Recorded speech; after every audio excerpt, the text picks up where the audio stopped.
Hello, dear friends, it's good to see you. This is Sofya Dorinskaya. I am a psychiatrist and the head of the Center for Medical Information. It's been a long time since we've seen each other. Time really does fly. It seems like I just recently made a video, but when I look, 3 months have passed. Nevertheless, I'm here with you again today.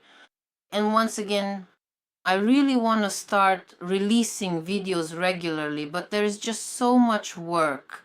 Right now, you have to understand that all doctors are swamped with work because we are dealing with the very essence of restoring health, nutrient deficiencies. So, of course, in the current situation, there are a lot of people, a lot of requests, and a lot of work. Nevertheless, I understand that videos are important too. Today, I want to answer a question that Anna sent me. And she asked me to make the following video. Please make a video about pneumonia on your channel. Right now, a lot of friends and relatives are sick. Everyone is being prescribed antibiotics across the board, sometimes even 2 at once. And in many cases, the pneumonia is viral, not bacterial. I would really like to understand what is going on in general. What is pneumonia? Do you need to be treated with antibiotics? Is it possible to do without them? And then she goes on to describe the difficult situation in their city. Doctors themselves are getting sick. It's impossible to get through to the clinic. And for a population of 90,000 in the district, there are only 2 or 3 general practitioners. Undoubtedly, the speeches of competent doctors in such a situation are very helpful. Let's start by looking at what pneumonia. Here we have 3 lobes. Here there are 2 lobes of the lung. These are the lungs. I'm not a great artist. I think so, yes. I drew it correctly. So, if I remember correctly, here are the lungs and here are the bronchi. What is pneumonia? An external attack, it always sort of enters a person from the outside. And in our respiratory system, there are several stages where the body can stop the inflammation. These are catarrhal phenomena. The nasopharynx, tonsillitis. This is bronchitis. Bronchitis is here. And these are also the bronchi. That is, the body can stop the inflammation here and it will, accordingly, the disease will be named after the location of the inflammation. Or in the most severe case, the disease can penetrate into the very essence of the lung tissue, right where gas exchange occurs, and then it is called pneumonia. Of course, pneumonia is the most serious disease of the pulmonary system compared to all other diseases, as you can imagine. Compared to bronchitis and compared to catarrh or inflammation of the upper respiratory tract. Well, the same goes for inflammation of the nasal cavity. Yes, that also relates to the respiratory tract. Let's take a look, as if under a microscope, at how this surface gets damaged. Yes, the lung surface, for example, here are the cells. It's made up of cells. And the essence of the problem is that external agents, viruses, I'll draw it with spikes like this, or bacteria, and this is a cell, yes, they are specific. So you need to understand that bacteria, according to classification, belong to living nature. But why is there such a big problem with viruses? A virus is a transitional form of life between living and non-living nature. How should we understand this? It should be understood this way. Under unfavorable conditions, a virus becomes part of the non-living world. In other words, it basically takes on the properties of a stone. Nothing can be done to it. When favorable conditions arise, the virus acquires the properties of a bacterium that is of living nature. Do you see? That is exactly why viruses are such a big problem. So our cell can be damaged by either a bacterium or a virus. And what does that mean? The cell gets damaged? That means, roughly speaking, from the fragments of our cells, they assemble their own kind, reproduce in this way. In a sense, they parasitize, if you can put it that way, right? In this way, they increase the population of their own cells, right? Or their own viruses. And in this way, they destroy our bodies. What is the problem with viral and bacterial therapy? Let me draw the next picture. Right here, we can see that we already have a complex surface area that is completely made up of damaged and destroyed biological cells. At this specific point in the process, what is a surface made up of destroyed cells? It's a wound. A wound surface? What is a wound surface? You scratched your finger, you broke the integrity of your skin. This is what a wound surface is. What happens to a wound surface? Why do we all rush for iodine or brilliant green and start applying it to the wound surface? Why? To disinfect it, because on the wound surface, when it's exposed like this, various types of microbes from the air settle on it, and with iodine or brilliant green, we destroy them, that is, we disinfect it. However, when we consider the situation regarding the lungs, for example, we simply can't just venture deep inside the lung and apply solutions like iodine or brilliant green to the entire surface of the wound. So, how does our body cope? How does it protect and disinfect the wound surface? And now, my friends, you need to understand the difference between a bacterial attack and a viral attack. I'll take a sheet and divide it in half. And here on this side, we have a bacterium. I'll draw it with a nucleus because it's a cell. And the virus, this is primarily because it represents a complex transitional form existing right on the boundary between living and non-living nature. Essentially, a unique bacterial form of life. You see, the human body contains very specific, specialized cells that are constantly on the lookout to actively seek out and devour any harmful bacteria they encounter.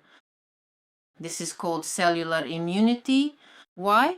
Because it consists of cells that are produced in our bodies. But this specific type of natural immunity is completely and utterly incapable of dealing with various types of viruses. In order to deal with this transitional form of life between living and non-living nature, the body has a special term for it, humoral immunity. Right now I've drawn a protein, an antibody. This is not a cell, it's a different type of immunity. It's a protein made up of a certain number of amino acids. You see, these are amino acids.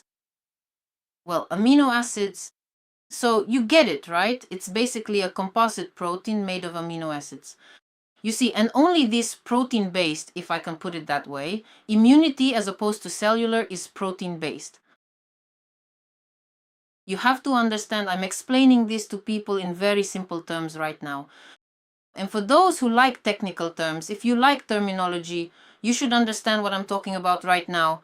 This protein-based immunity deals with this transitional form between living and non-living nature. Why don't antibiotics work during a viral attack? Because bio means life, it means a cell. And antibiotics are different. There are absolutely different kinds, a whole range of classes, antibiotics that destroy this external bacterial cell in completely different ways. There are various ways. You can destroy its membrane, you can block its reproduction cycle.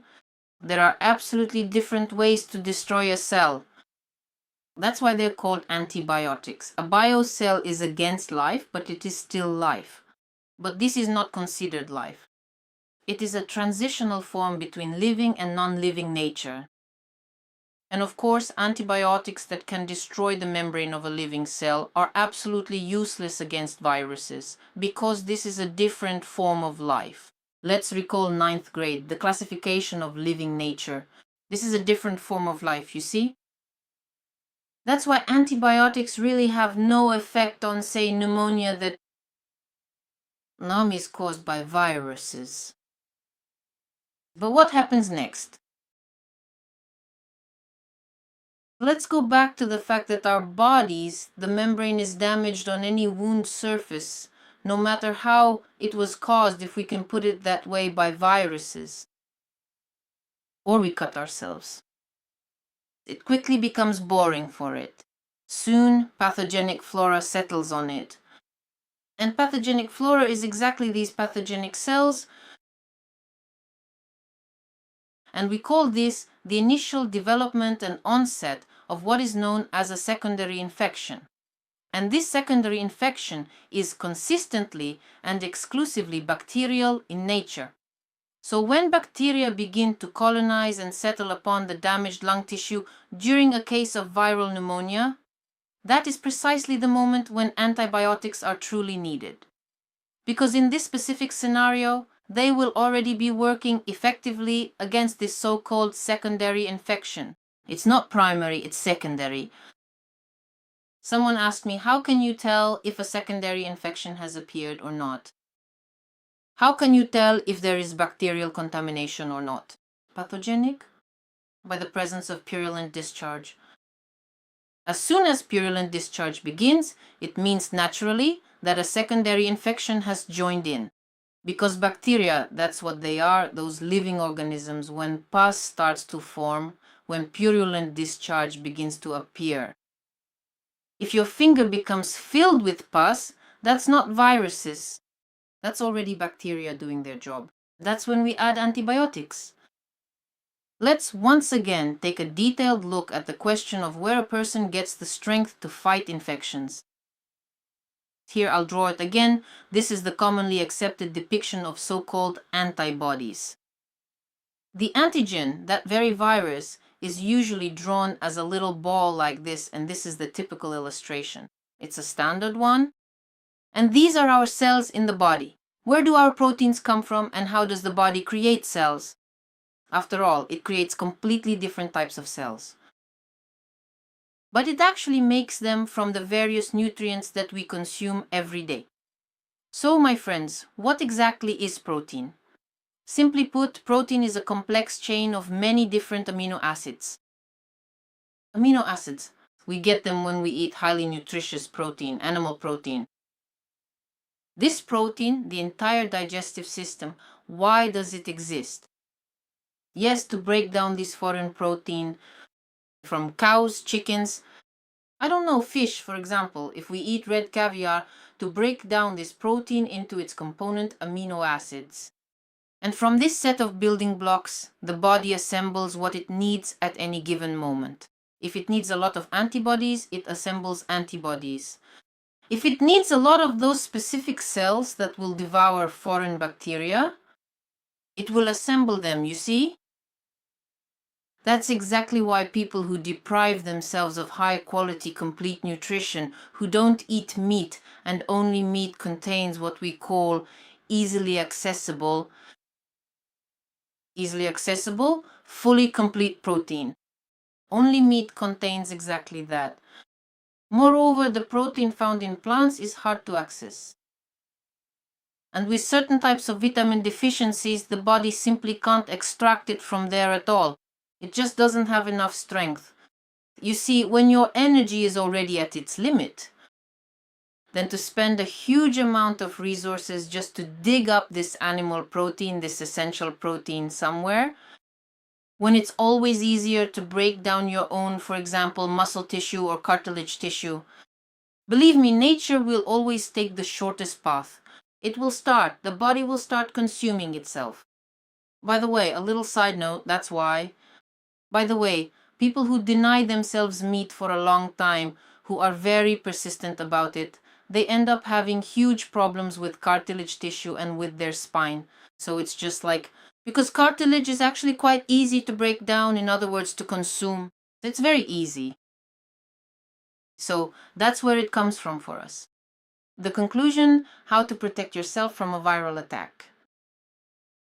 It is absolutely essential that you maintain such a significant amount of vital nutrients within your daily diet, including a high concentration of easily accessible amino acids, so that your physical body, even when facing the slightest unexpected health attack, would be able to respond absolutely, powerfully, and very effectively to protect itself. Create these cells, create these protein molecules to destroy these viruses. That is exactly why, my dear friends, consistent nutrition, proper, balanced, and complete nutrition is truly the single most important factor in effectively protecting and nourishing your entire body from any pathogenic influence, whether it's bacteria or viruses. What should people do if they can't? An elderly person. Convincing them to eat, well, I don't know how to do that. Maybe you need some kind of loudspeaker or record yourself on a tape recorder to constantly remind the person. These are just the peculiarities of old age. That's just how they are. Therefore, protein shakes are what help in this situation. Absolutely. Of course, animal protein is undoubtedly important. Puree it so that it's easy for the person to eat, because if there are problems with teeth, gum issues, or some kind of inflammation, of course, it's hard for a person to chew. That's why meat 3 times a day in any way possible. But even so, that's still not enough, especially during periods of intense external aggressive attacks. That's why protein shakes are for you, and for your elderly relatives, and actually for children in this situation, it's truly a lifesaver. Now, there are technologies that really create this complete set of amino acids that you just dissolve, and there are different flavors, so you take it. That's the first thing. And the second thing, this is of course vitamin support. There's so much talk about vitamin D right now. Everyone is supposed to be taking vitamin D these days. But before you rush headlong into consuming vitamin D, I'd like to read you a quote from my new book, The Disgusting in Psychiatry. I want to read it to you. Simple solutions tend to be very popular. That's natural because, again, learning is hard. There are a huge number of people who lack knowledge in medicine, pharmacology, or vitaminology, and very few actually want to really understand anything.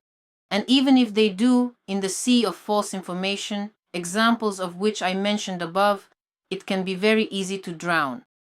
You see, this is a very harmful thing.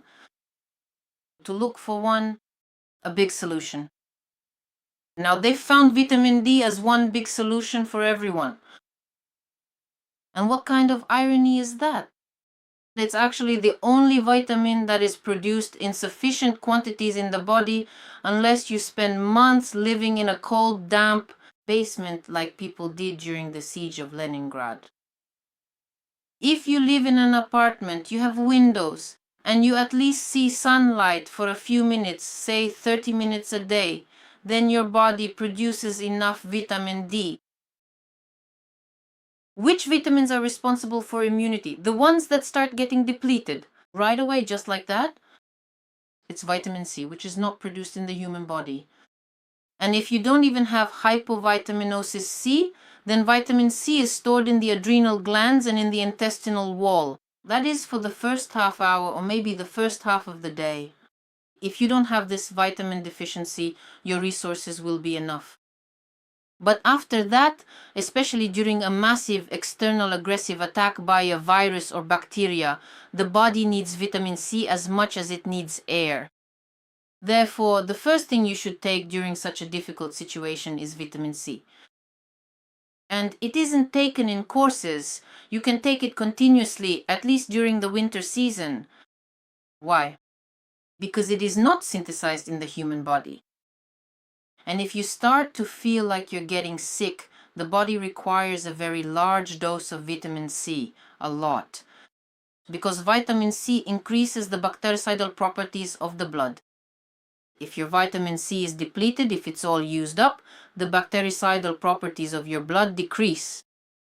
What are bactericidal properties? They are the properties that kill external agents, bacteria, those same ones, you see?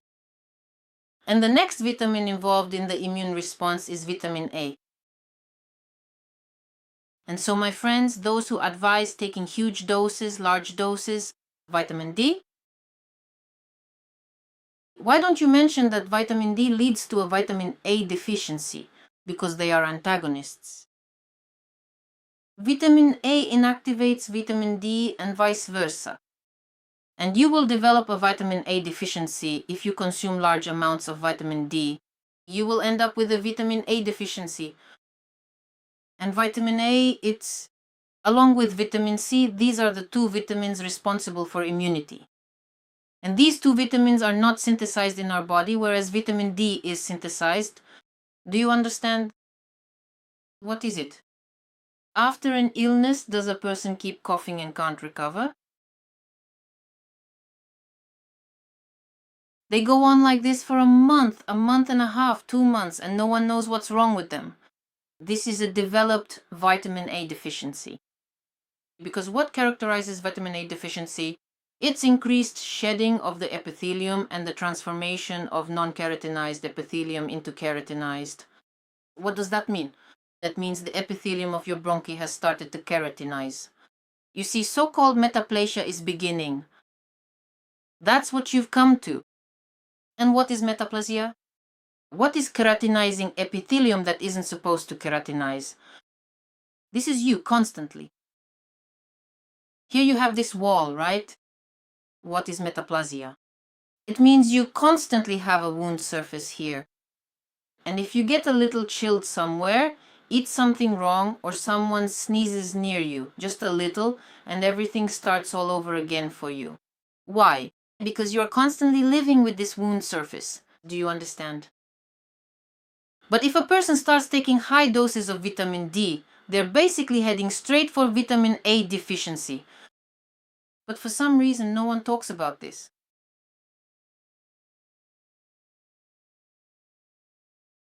Honestly, ladies and gentlemen, I wish that those who talk about vitamins would at least know some vitaminology, at least in the form in which we are restoring it. Do you understand? This is extremely valuable information, extremely valuable. It's written right here, you see? Yes, you need to read. Yes, you need to figure out the terminology if there is any. But there's nothing supernatural here. After all, this concerns our own bodies. That's exactly why antibiotics can't cure viral pneumonia. It's a different form of life there. But as I said before, when a secondary infection joins in, that is when bacteria settle on the wound surface, that's when antibiotics need to be used. I can say that we've been working for 6 years now.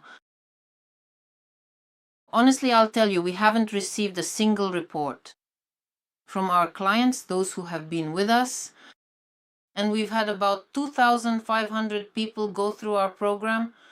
That's a lot. Not a single person has reported that they got sick with coronavirus. I mean, those who were really with us addressed their deficiencies and so on. There hasn't been a single one. So far, for almost a year now that this pandemic has been going on. Honestly, I'm telling you, not a single person has written to me saying, Sofya, I got sick, let's do something about it. No, there hasn't been anything like that. That's why I firmly reach the conclusion that this knowledge not only works, it's not in any way whatsoever outdated or obsolete, as some individuals with a narrow-minded perspective claim. This is exactly the fundamental knowledge that safeguards and preserves the very essence of a person's life. This is the very knowledge that remains essential for us all. That allows you to protect your body, especially during a viral attack, which in fact should be handled solely and exclusively by the body itself. Because no matter what anyone says, the truth is that there is no medicine against viruses for one simple reason. By human nature, only our own proteins can deal with them, which are produced in our body in sufficient quantities to fight off this infection. So that's essentially my answer to this question. I hope I explained it clearly. If you have any relevant questions, feel free to ask. Well, until next time, all the best.